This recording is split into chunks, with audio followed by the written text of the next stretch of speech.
So today I want to talk to you about what I consider the six biggest mistakes a business owner can make. And I've seen them over my career many times.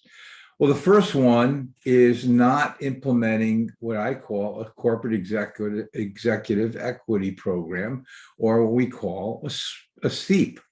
In other words, companies have an opportunity today, more so than ever, to shift corporate and business income to their personal wealth and pay very little taxes out of their pocket.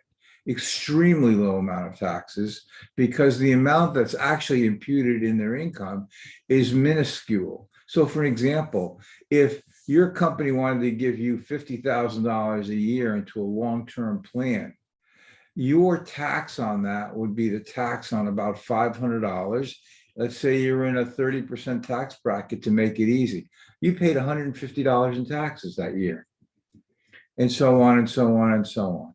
So if you haven't done planning with the corporate executive equity plan, you're missing out on a great benefit. It's one that's a selected benefit. You can discriminate in favor of yourself, your family, your key people.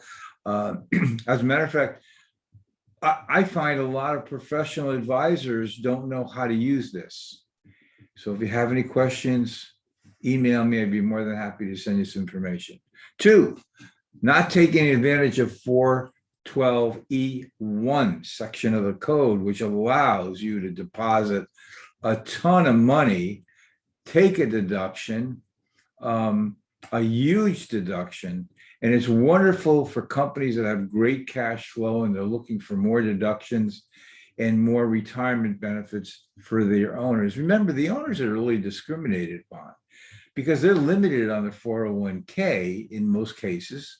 And when you compare the final payout to a 401k to the final earnings, the lower paid people, along with Social Security, in a percentage now of their income, final income, really get a better boost through the retirement program in relationship to their last couple of years, where owners might be making a lot of money, but in relationship to 401k contributions with limits, the amount paid out is going to be so much smaller in relationship to their salary. So to me, that's a discrimination.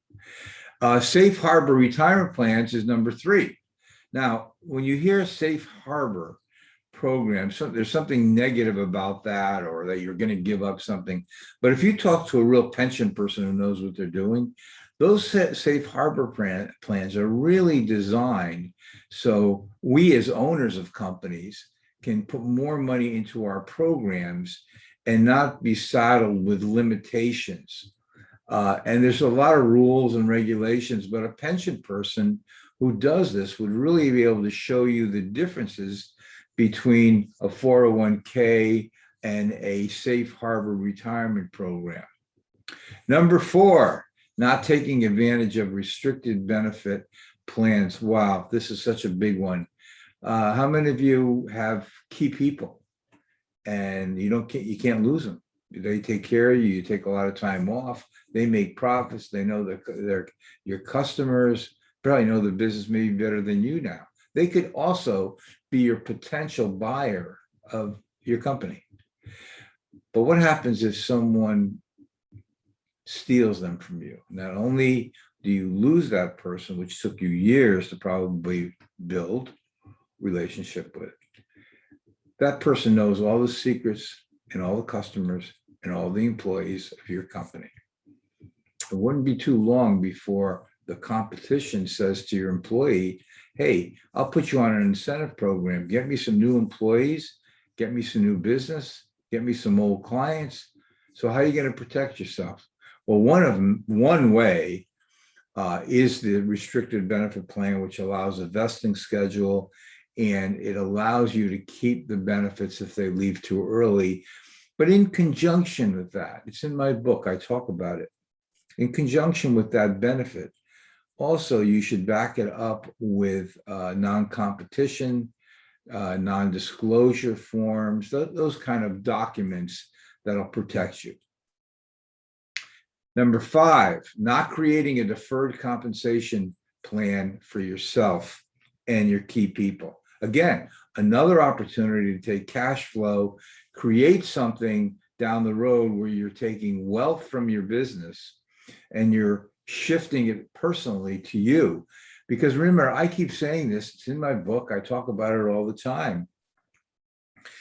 Business owners put too much wealth in their business. So what happens when business goes bad?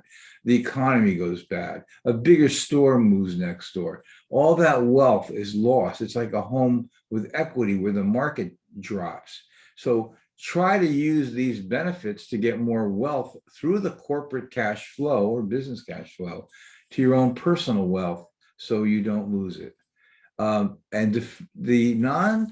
the compensation programs actually in some cases can be a way of funding the buyout of your company. And don't get delusional. When you sell your company, it's your money that they're using to buy the company. It always is your money. Okay. It's not somebody else's money. It's your money. Number 6 is the biggest one that I see, and that is the improper buy and sell agreement. You do them if you have one, they stick them in the drawer. It doesn't really talk about much, but if A dies, B buys, but B doesn't have the money to buy. It doesn't talk about bankruptcy, divorce, voluntary or non-voluntary leaving. A lot of the buy and sell agreements that I've seen over the years, most of them are really not good, and they should be revised. And many of them are non-existent. What I mean by that is I'll bet you there's only about 15% employers that have a buy and sell that's done properly and funded. So that's my top 6. I hope you got something out of it. Below on the show notes, you will have ways of getting in touch with me, other videos. I hope this was something that is useful for you. Thank you.